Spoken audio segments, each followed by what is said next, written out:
Türklerinin Guardiya Komitesi'nin umumen bizim tanışımızdan.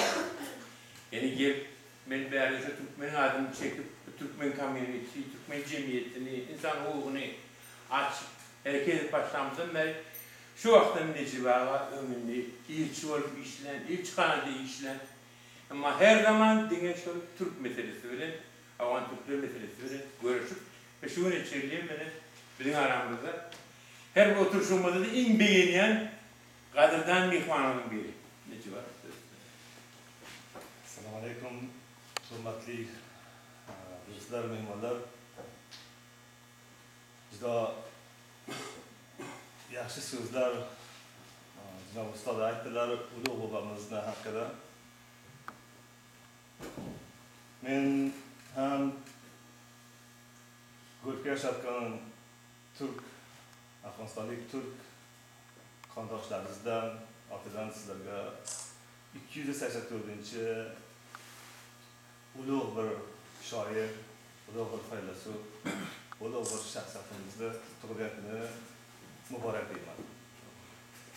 Ammo men ikki prezidentdan sizlarga biroz so'z deyman. Bir prezidentdan tashakkur qilishim istayapti. Bu prezident bo'lgan ulug'vor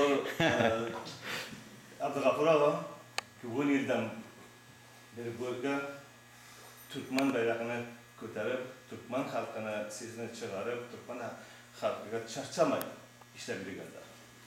Sizdan, oilangizdan, hammangizdan rahmatga har doim madaniyat uchun zahmat chekasizlar. İkinci prezident sözünü Türkmenistan hurmatli prezidenti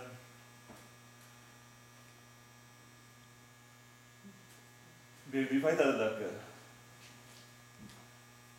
Mahmudquli bizlar bag'rimizga tirik. Bizlar har kuni undan o'rganishimiz kerak. Sonra o'tganlarimizdan hurmat qilish kerak. Shu uchun, shu lazım.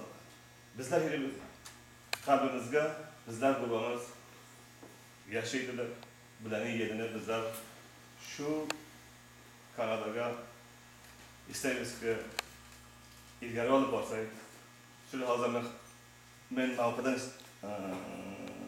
nima qilib sizlarda hammalaringizni kelajak yilga 285-yillariga Golf shahriga ulug'vor bobomizni tug'ilgan kunini o'rga ta'zim etamiz.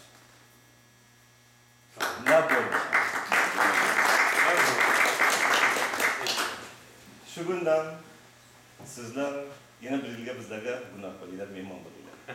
Sağ olun. Teşekkürler. Sağ olun.